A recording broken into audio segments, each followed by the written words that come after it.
से परवाने चढ़ाना, मुझे मौलाई बनाना है मेरी माँ, ऐसे परवाने चढ़ाना मुझे बिस्मिल्लाहिर्रहमानिर्रहीम अल्हम्दुलिल्लाहि रब्बिल आलमीन वस्सलाल्लाहु अला मुहम्मद व आलिहि तय्यबीन ताहिरीन। अज़ीज़ान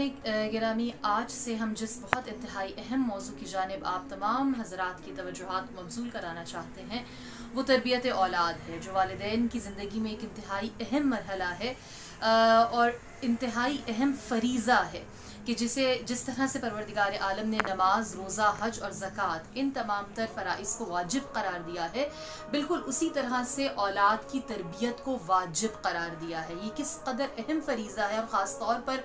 इस ज़माने में, इस इरा में, इस मॉडर्न इरा में किस तरह से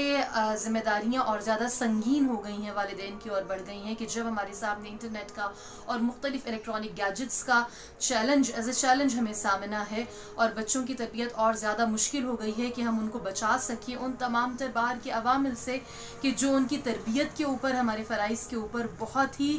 कभी कभार संगीन नताइज असरअंदाज करते हैं और हमें सामना करना पड़ता है। कुरान ने और परवरदिगार आलम ने आज हम एक दो एपिसोड्स में इंशाल्लाह इसी की तरफ आप लोगों की तवज्जुहात को मबज़ूल कराएंगे कि जो तरबियत औलाद किस कदर अहम फ़रीज़ा है और परवरदिगार आलम ने और कुरान ने किस किस तरह से और तारीख़ के कुछ वाक़यात कि हमें किस तरह से इसकी अहमियत की जानिब आइम्माए मासूमीन अलैहिमुस्सलाम ने और परवरदिगार आलम ने बुलाया है और समझाने की कोशिश की है। सूरह तहरीम की आयत नंबर 6 कि जिसका एक जुज़, जिसे परवरदिगार आलम इरशाद फरमाता है, या अय्युहल्लज़ीना आमनू क़ू अनफुसकुम व अहलीकुम वक़ूदुहन्नास वल हिजारा, ए अहले ईमान, ए साहिब ईमान, बचाओ अपने नुफूस को, अपने आप को, व अहलीकुम और अपने अहलो अयाल को, नारा उस आग से, वक़ूदुहन्नास वल हिजारा कि जिसमें पत्थरों को भी साथ जलाया जाएगा, इंसान और पत्थर दोनों जलाए जाएंगे। यानी उसकी शिद्दत को परवरदिगार आलम ने फिर आगे की जुज़ में बयान किया है, लेकिन फ़कत उस नार से कि जिसकी शिद्दत को इतना बयान किया है परवरदिगार आलम ने, अपने आप को या फ़कत अपने नुफूस को नहीं बचाना बल्कि अपने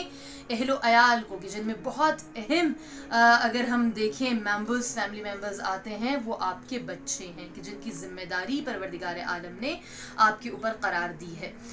अगर हम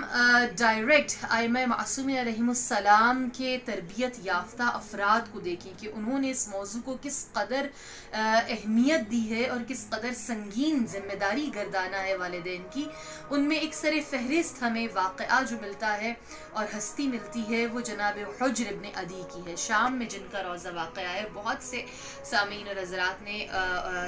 उनकी ज़ियारत ज़रूर उनके कब्र की होगी। जनाब हुज्र इब्न अदी कि जब हाकिम शाम ने उनके कत्ल का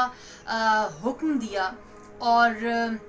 जब उनको गिरफ्तार किया गया उनके साथियों समेत, तो कहते हैं कि उन्होंने कुछ वसीयतें की। ये हुज्र इब्न अदी वो सहाबी हैं कि जो डायरेक्टली तरबियत याफ्ता हैं, मौलाए कायनात, मौलाए मुत्तक़ियान इमाम अली इब्न अबी तालिब अलैहिस्सलाम के जो क़ाइमुल लैल हैं, जो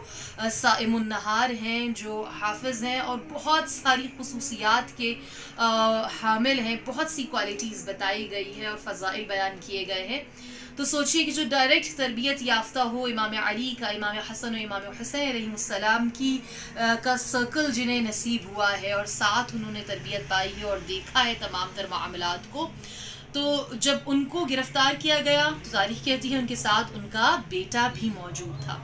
उन्होंने वसीयत की। उस वसीयतों में से 3 वसीयतें थीं, उनमें से एक वसीयत बहुत अजीब थी और ऐसी थी जो हमारे मौजू से रिलेट करती है और जिस पर एक मरतबा जो कातिल है वो भी लरज़ गया सुनने के बाद, और उसने पूछा कि ये तीसरी वसीयत तो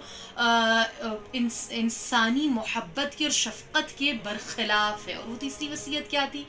कि जनाब हुज्र इब्न अदी ने कहा कि मुझे कत्ल करने से पहले मेरे बेटे को कत्ल किया जाए मेरे सामने। ये एक बहुत मुश्किल बात है। यानी वालिदैन देखें, माँ या बाप के उनके सामने उनकी औलाद को कत्ल किया जा रहा है। जनाब हुज्र ने खुद ख्वाहिश की और वसीयत की कि मुझसे पहले मेरे बेटे को कत्ल किया जाए। कहते हैं जब इसकी वजह पूछी गई कि क्यों, कहा कि माफ़ी नामा भी साथ दिया गया है कि जो इस पर दस्तखत करेगा वो इस कत्ल से या इस सज़ा से बच जाएगा। تو مجھے ڈر ہے، مجھے خوف ہے کہ میں جب مر جاؤں میرا یہ بچہ کہ جس نے ابھی دنیا کی لذتوں کو نہیں چکھا، جو ابھی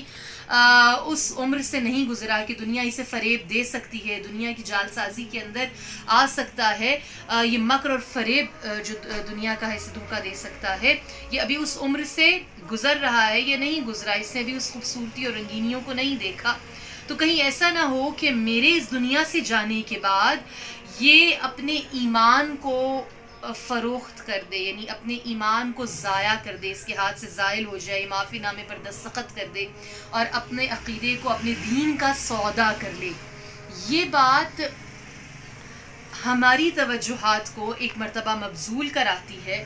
کس جانب؟ جناب حجر ابن عدی جو ڈائریکٹ تربیت یافتہ ہیں مولا متقیان کے، صحابی ہیں، امام علی کے صحابی، امام حسن امام حسین علیہ السلام کے دور سے گزر رہے ہیں، دیکھ رہے ہیں، انہیں بتانا چاہ رہے ہیں کہ اولاد کی جان سے زیادہ اس کے ایمان کی پرواہ کرو، یعنی وہ زندہ رہے نہیں، مگر یہ کہ ایمان پر، یہ کہ اس کی تربیت کس طرح سے ولایت اور محبت علی، محبت اہل بیت علیہ السلام پر ہو، یہ بہت زیادہ اہم ہے۔ انشاءاللہ اور بہت ساری ایسی مثالوں کے ساتھ ہم حاضر ہوں گے کہ جس میں انشاءاللہ ہمیں سبق ملے اور ہم جانیں کہ کس قدر اہم فریضہ ہے تربیت اولاد کا۔ خدا ہمیں اسے بہت بہترین طور سے ادا کرنے کی توفیق عطا فرمائے۔ جزاکم